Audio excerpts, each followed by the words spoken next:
ito daw pong ruling mga kababayan ng Korte Suprema patungkol sa impeachment ni Sara Duterte, inislam daw mga kababayan. Bakit? Pakinggan po natin yung sinasabi dito ni Sir Ronald Llamas. Ito po ay kinikredit natin sa DZMM Teleradyo. Ano po, so ito, play natin. Pero wait lang, adjust ko lang yung para hindi tayo maka-copyright. Yan.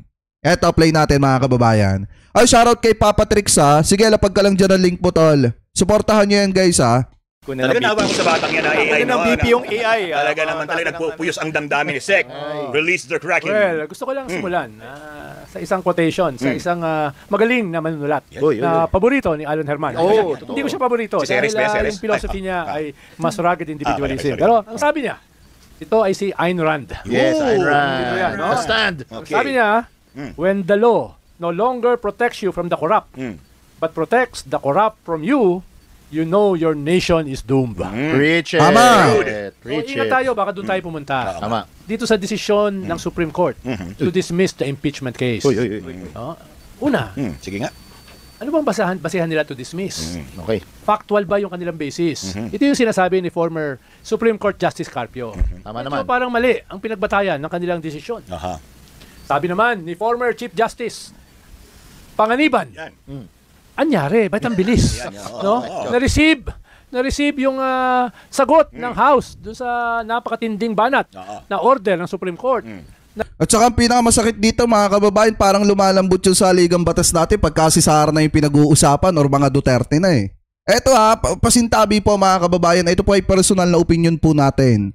Parang ang dating po kasi di umano lumalambot po yung ating saligang batas kapag ka ang pinag-uusapan ay ang pamilyang Duterte at itong si Sara Duterte. So kung ganyan mga kababayan, ano pa ang aasahan na hustisya na mga kababayan Pilipino po natin kung lumalambot ang ating saligang batas kapag ka mga Duterte na ang pinag-uusapan. Na-receive nila ng July 19. Isinulat yung mahigit 97 pages. Dinistribute sa mga fellow justices. Pinag-usapan at dinesisyonan. Habang yung buong linggo ay walang pasok. Sabi ni Chief Justice Panganiban, ba't nang bilis man lang? Wala man lang pinatawag. Para maglabas ng ibang mga argumento. Para sa isang landmark case. Sabi niya, parang napakakwa naman ito. Napaka-suspicious. No? Sabi naman ni former Justice, Supreme Court Justice Ascuna, sabi niya, una, bakit yung ina-amend yung Constitution? Hindi naman trabaho yan ng Supreme Court. Tama! To interpret the Constitution. Hindi pa kayo nakontento sa pag-amend. Dinerail nyo pa. Ano yung sabi dito ni Kuya Rani Serra? Bayad utang yan sa mga Duterte. Hindi. Ano daw to? Si Bongo ang nangalaga doon sa mga hurado mga kababayan ng Korte Suprema para mapanatili yung loyalty. Yan naman po ay natalakay na natin noong mga nakaraang araw. Kaya hindi na rin katakataka kung bakit ganon yung naging desisyon mga kababayan ng Korte Suprema. Anyway, shoutout po kay Kuya Arnold Tulfo ha. Thank you po sa pakape. Ibig sabihin binawasak nyo pa, tinatapakan nyo pa. No? I-presume na natin na gusto nyo baguhin ang batas at ang konstitusyon. Dapat yan ay prospective. Dapat yan ay doon sa susunod. Bakit ginagawa nyo sa kasalukuyan? Ba't nyo ginagawang retroactive? The law cannot be applied. Basic naman yan sa batas. Kahit mga abogadong tikampanilya, no, katulad nito Passion, naunawaan yan.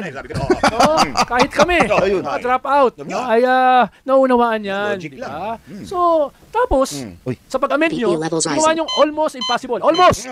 Na mag-file ng impeachment kahit kanino. Lalo na sa mga corrupt. No? Kaya nga. Kayo impeachable din kayo eh. Di ba, kanyan, grave abuse of discretion? Di ba, yan ay conflict of interest? Tinatanong lang naman natin. No? Wala tayong naisip pahiwatig.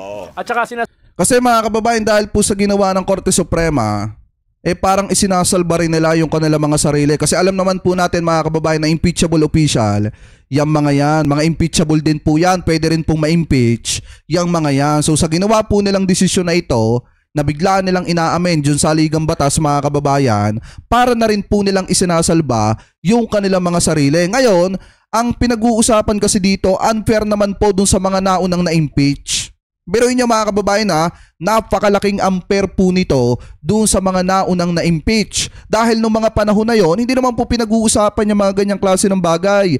Ngayon lang talaga mga kababayan, biglang pinag-usapan yan noong mga Duterte na ang nakasalang or etong si Sara Duterte na yung nakasalang para sa usapin mga kababayan ng impeachment. Kaya nga parang ang dating dito, hindi lang si Sara Duterte yung inililigtas, kung hindi, pati yung mga impeachable official, inililigtas din po nila katulad ng mga hurado ng Korte Suprema. Anyway, ipagpatuloy pa natin. Nasabi ko yan, sabi nga ng mga abogadong bumanat para hindi sila madisbar. Respectfully. Yan. Respectfully. Baka makasama tayo. Oy, yung Kasuhan. yun yung operative Mga word. sobrang galing Yun, Shout out. ng mga abogado. Oh! Katulad ni Capaccio. Oy, No? oy, oy. Ay. Na indirect contempt. Ito sila Gadon. Ah. Yun, okay lang yun. Si Congressman Percy Sendanya. Ah, Nag-endorse ng unang impeachment case. Sino ba? Sino ba? Saka si Richard Haydara. Richard, Dating political analyst. Ano yan? Chilling effect? Yan, Ayun. Para wala mag-criticize Yun nga eh. sa Supreme Court Oo. na ang linaw-linaw naman na binago yung mga rules sa impeachment habang sila ay impeachable persons themselves. Yun. Tama! So, medyo ayusin naman natin dahil baka pumunta tayo dun sa sinasabi ni Ayn Rand. Tsaka mga kababayan, dapat kung gusto nilang i-amend, yung saligang batas dapat pinatapos muna nila itong impeachment trial ni Sara Duterte. Hindi kung kailan magkakaroon ng trial mga kababayan, doon nila susubukan na i-amend yung saligang batas. Alam niyo mga kababayan, kung tutuusin, kung iisipin po natin, doon pa lang sa ginawang yon ng Korte Suprema mga kababayan na binabaligtad nila ano po yung sinasabi ng saligang batas, doon pa lang makikita nyo na may kahinahinala na. Pero gaya nga ng sabi ko mga kababayan, oo, pwede nating respetuhin yung desisyon ng Korte Suprema, pero mahirap po talagang tanggapin yan. Kaya natin napapag-usapan to mga kababayan kasi napapanahong issue at gusto ko rin kahit papaano maliwanagan yung mga kababayan Pilipino po natin. Dapat nung sinubukan nila na i-amend, dapat saka na lang nila ginawa nung natapos na itong impeachment trial ni Sara Duterte. Kasi nga unfair po yan kina ERAP, unfair po yan kina Corona, yung ginagawa nilang ito. That our nation is doomed. The stand. O, kaya tayo, mga kabataan, Yan. Yun. mga frontliners sa West Philippine Sea, mga pamilya ng mga biktima ng EJK, Yan. mga Gen Z, mga millennials, ipaglaban natin ito. Labanan natin ang impunity. Labanan natin ang pagwasak sa inyong kinabukasan. Tama! Lalo na sa kinabukasan ng mga salinlahi na hindi pa ipinapanganak. Tama. Huwag tayong pumunta sa isang sitwasyon na tatanungin ng ating mga anak, tatanungin ng ating mga apo, anong ginawa nyo? ginawa niyo? Bakit nyo pinayagan yan? Bakit nyo pinayagan ng impunity? What happened? Bakit nyo pinayagan ng kawalanghiyaan? What happened? No? Huwag tayong Tama yung sinasabi dito ni Kuya Chris Angel, ang hirap dyan, baka gamitin sa future yan. Kaya nga po dahil nga sa ginawa nila, malabo na, mukhang malabo na ma-impeach mga kababayan yung isang impeachable official. Tsaka ang pinakamasaklap nito, baka sa mga susunod na hinaharap mga kababayan tuwing may isang may impeach, tatakbo lang sa Korte Suprema, tapos ang ending gano'n na. Tapos ang pinakamasaklapan nito mga kababayan, alam nyo ba, na yung impeachment na yan, ginawa po yan mga kababayan, ginawa pong batas yan para protektahan yung mga kababayan Pilipino po natin dun sa mga politikong abusado. Yung mga impeachable official na abusado mga kababayan or mapang-abuso sa sambayan ng Pilipino. Ngayon, kung yan po ay babaguhin ng ganyang kabilis mga kababayan, yan po ay pipwedeng gamitin sa hinaharap na tuwing may isang impeachable official, ganyan lang ang gagawin, tapos ang ending makakaligtas na agad. Ano po, kaya nga dapat mga kababayan sana bago nila inamend, pinag-isipan muna nila na mabuti and then tinapos muna nila itong impeachment trial ni Sara Duterte. Di sana hindi nababakbakan ngayon ng taong bayan, ang Korte Suprema at saka ang Senado. Anyway, ipagpatuloy pa natin. umabot doon. Huwag nating dalhin sa isang sitwasyon na isusumpa tayo Yun. ng kasaysayan. Tama! Pero Totoo! huwag nating kalimutan Totoo. isumpa Yan. Sino? itong nagwawasak ng ating bansa na inyong kinabukasan. Huwag niyong kalimutan. Itatak nyo sa mga rebulto. Sa mga pader ng inyong mga bahay. Yan. Itong mga pangalan, itong mga walang hiyang ito. Yan. No? Teka, baka kukulangin ang inyong pader. No? Magpapatayo tayo ng pader niya. Yan. Iyan naman kayo. Iukit. Huwag lamang isulat na parang graffiti. Iukit. Para hindi hugasan ng ulan.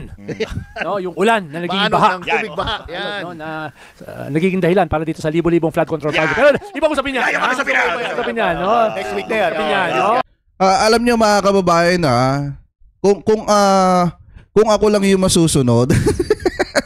Eto may personal opinion. Alam niyo kung ako lang masusunod, since hindi may impeach etong si Sara Duterte, mas magaling pa isunod na lang siya doon sa kanyang tatay papunta doon sa dahig.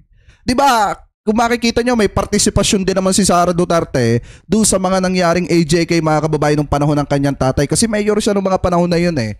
At mismong sinabi po yan ni Las Cañas. So ngayon, pagka nagkaroon na ng investigasyon ng hearing mga kababayan, doon po sa kaso na ni dating Pangulong Duterte dyan po sa dahig, at napatunayan nakasabwat itong si Sara, dapat siya na pong isunod mga kababayan sa kanyang tatay na makulong doon po sa dahig. Kasi kung ganyan din lang naman, nagagamit yung kanilang power dito sa Pilipinas para iligtas yung kanilang mga sarili, di mas magaling pa na isunod na lang siya doon sa kanyang tatay sa dahig. Mga kababayan, ano po, dahil kasabwat din naman siya doon sa madugong pakikipaglaban ng kanyang tatay sa ipinagbabawal na bato na naging dahilan ng maraming AJK sa panahon po ng kanilang sa panahon po ng termino ng kanyang tatay. So much better pag naando doon si Sara sa dahig mga kababayan, mapapananagutan niya lahat ng mga kasalanan po nila doon.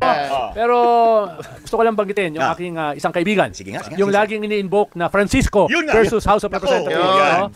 Yan ay magkaiba kami ng posisyon dito. Okay. Yan yung aking kalaban sa Student Council. Unang Student Council sa Pilipinas nung martial law. Kalaban ko yan sa UST. Pero kami naman ay mga honorable na magkaaway. Gentle. Sabi nga ni Nietzsche, choose an enemy that will honor you. Yan si Jun Francisco. Yan. Kahit magkaiba kami ng posisyon.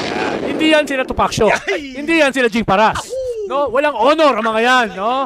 Kaya yan ang ating pwede tayong magkaiba ng posisyon. Pero merong respeto, may galangan. Shout out, Attorney Jun. Yan yung Francisco. kaya dito sa usaping ito, yan ay makasaysayan. Walang gitna rito. Walang No? Ikaw ay Tsaka mga kababayan, tingnan natin sa August 6. I think parang August 6. Dapat nga mga kababayan, ano ba petsa ngayon? Dapat nga kung tutusin bukas August 4, no? Kasi yun yung unang yun yung sinasabi ni Bam Aquino nung mga panahon na pinaghahandaan nila etong impeachment trial ni Sara Duterte. So biglang na-move na naman mga kababayan sa August 6. So tingnan natin sa August 6 kung ano ang gagawin mga kababayan ng Senado. Ano po, kung ito bang impeachment ni Sara ay magpapatuloy pa or ibabasura na lang nila mga kababayan at susundin nila ang sinasabi ng Korte Suprema. sangayon sa impunity o ikaw ay tutol. Ikaw ay sangayon sa kawalangian o ikaw ay tutol. Diba? Ikaw ay sangayon sa mga kriminal. Laban sa humanity o ikaw ay tutol. Walang gitna. Walang ambassador of Jesus Christ. No? Walang Mr. Fortwith. No? Tama. Ikaw ay sangayon o tutol sa pagwasak ng kinabukasan. Ay, shoutout kay Ate Lalaine na. Mega love shoutout po. Thank you po sa panonood, Ate Lalaine. Kay Ma'am Chaichir, mega love shoutout po sa inyo na napakasarap. Sa Cerezo Force, BMB, Ulunatics, mega love shoutout po. Ma'am Chris Rose, ano po, ayan, thank you very much po Ma'am Chris Rose, babe, maraming salamat po sa pakape. Thank you po. Sa nasusunod na salinlahi o ikaw ay sangayon. Manindigan ka. O, ayan. Mga kababayan, na maliwanag naman yung ipinapaliwanag dito ni Sir Ronald Aliamas. Kasi nga naman mga kababayan, biruin nyo gaya ng sabi ko kanina, much better kung inamend nila yung saligang batas patungkol dito sa impeachment ni Sara Duterte, dito sa impeachment issue. Mga kababayan, dapat ang ginawa nila, saka na lang nila inamend yan nung natapos na yung impeachment trial ni Sara Duterte. Kasi unfair po talaga kay Erap yan at saka kay Corona. Ano po yung ginawa ng Korte Supremang yan ngayon. So ang isa pa dito mga kababayan, kung titingnan din natin, yung pinakasimple, dapat talaga na makita muna ng taong bayan yung mga ebidensya, magkaroon muna ng trial bago sana nila ibasura. Kasi at least yun, kahit papaano matatanggapan ng taong bayan, ano po na ganon ang naging desisyon, at least ang mahalaga, nasilip muna na mga kababayang Pilipino po natin yung mga ebidensya. Ano po, kasi okay lang magkaroon ng bias yan, yung impeachment trial na yan. Okay lang pumabor kay Sara, ang mahalaga makita lang natin lahat yung mga ebidensya. Kahit doon na lang mga kababayan, hindi pa magiging masakit yan sa taong bayan. Dahil doon natin mapapatunayan na kung nagkasala si Sara o di dapat siya managot. Kung hindi siya nagkasala, much better ibasura na. 'Di ba? Ganun kasimple. Ang problema dito, hindi pa nga nagkakaroon ng trial, ibinabasura nyo na, talagang mag-iingay ang mga kababayang Pilipino natin diyan. mag-iingay ang taong bayan dyan kasi ang pinag-uusapan dyan, pera ng mamamayang Pilipino, tiwala ng taong bayan na nasira dahil sa ginawang mga aksyon ni Vice President Sara Duterte. So much better, ipakita muna yung mga ebidensya, magkaroon ng trial bago nila ibasura.